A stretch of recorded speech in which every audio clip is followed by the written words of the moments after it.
Perkenalkan, nama saya Wizka Safitri dari Prodi PAUD Semester 3. Baik, di sini saya akan menjelaskan tentang perkembangan bahasa pada anak. Yang pertama, definisi perkembangan anak.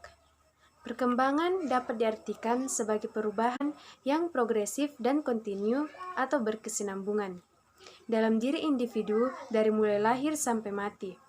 Pengertian lain dari perkembangan adalah perubahan-perubahan yang dialami individu atau organisme menuju tingkat kedewasaannya atau kematangannya yang berlangsung secara sistematis, progresif, dan berkesinambungan, baik menyangkut fisik, jasmani, maupun psikis. Yang kedua, pentingnya urgensi perkembangan kemampuan bahasa anak usia dini. Marah adalah hal yang biasa dilakukan oleh seorang anak, dan penyebabnya sangat beragam. Biasa diawali dengan rasa sensitif yang dimiliki oleh anak atau juga saat anak merasa terganggu. Maka anak akan meluapkan emosinya dengan marah. Luapan marah pada anak memiliki kadar yang berbeda dan perbedaan ini kemungkinan terjadi dikarenakan kemampuan bahasa anak itu sendiri. Dan yang ketiga adalah teori dasar perkembangan bahasa anak usia dini. Sebagai salah satu indikator kesuksesan anak, bahasa terkadang merupakan cerminan kecerdasan seorang anak. Anak yang banyak berbicara, memiliki banyak kosakata, maka dia akan bertanya dan bertanya. Pada dasarnya, anak-anak memiliki rasa ingin tahu yang sangat besar, sehingga anak memiliki kemampuan berbahasa. Dia akan menggunakan kemampuannya, yaitu untuk bertanya dan bertanya. Dan secara otomatis, anak yang banyak bertanya akan memiliki pengetahuan yang lebih dari tiap-tiap jawaban yang dia dapat. Yang keempat adalah faktor-faktor yang mempengaruhi perkembangan bahasa anak usia dini. Pertama, menurut Vygotsky, 1. Anak harus menggunakan bahasa untuk berkomunikasi atau berbicara dengan orang lain.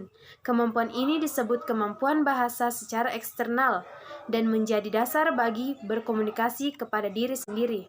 Kedua, transisi dari kemampuan berkomunikasi secara eksternal kepada kemampuan berkomunikasi secara internal membutuhkan waktu yang cukup panjang. Transisi ini terjadi pada fase pra-operasional, yaitu pada usia 2-7 tahun.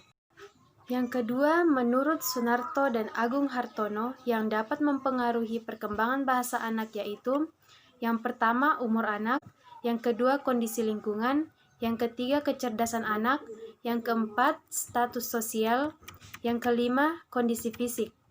Faktor-faktor penghambat anak berbahasa. 1. Pola asuh orang tua. Anak yang sering diabaikan memiliki banyak dampak negatif. Dari pengabaian orang tua tersebut, kemampuan berbahasa yang kurang dan juga masalah sosial di kemudian hari. Dalam hal ini, dibutuhkan kesadaran dan pengubahan pola asuh dari orang tua itu sendiri. Yang kedua, masalah ekonomi keluarga. Tingkat perekonomian yang rendah dapat menimbulkan stres yang dapat menghambat perkembangan anak dalam berbahasa. Dibutuhkan dukungan keluarga untuk mengatasi masalah ekonomi dan hendaknya orang tua harus tetap menimbulkan suara yang nyaman bagi anak. Yang ketiga adalah gangguan psikologis. Bukan hanya penderita autisme, anak yang terlalu pemalu juga berpotensi memiliki masalah dalam berbahasa, karena mereka akan kesulitan menangkap ekspresi dalam berbahasa. Yang keempat, tidak pandai dalam bersosialisasi. Pengalaman bersosialisasi sangat penting pengaruhnya terhadap perkembangan bahasa anak. Maka dari itu, cobalah sering mungkin untuk melatih anak bersosialisasi. Interaksi yang memberanak keterampilannya dalam membangun hubungan akan membuat anak memahami bahasa lebih cepat. Jadi itulah tadi pembahasan saya mengenai materi perkembangan bahasa pada anak usia dini.